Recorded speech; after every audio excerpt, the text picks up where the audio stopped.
Sebuah serangan presisi kembali dilancarkan oleh pasukan Rusia menggunakan drone tempur menargetkan posisi persembunyian milik tentara Ukraina di sebuah lubang galian.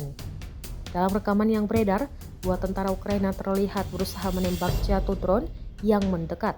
Namun upaya mereka gagal. Drone tersebut berhasil menghindari tembakan dan melanjutkan misi serangannya dengan akurat. Rekamannya diunggah di Telegram pada Selasa 6 Mei 2025. Beberapa saat kemudian, drone itu meledak tepat di mulut tempat persembunyian bawah tanah, menghancurkan posisi tersebut dan menewaskan personel militer Ukraina yang bersembunyi di dalamnya.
Download Tribun X sekarang, menghadirkan lokal menjadi Indonesia.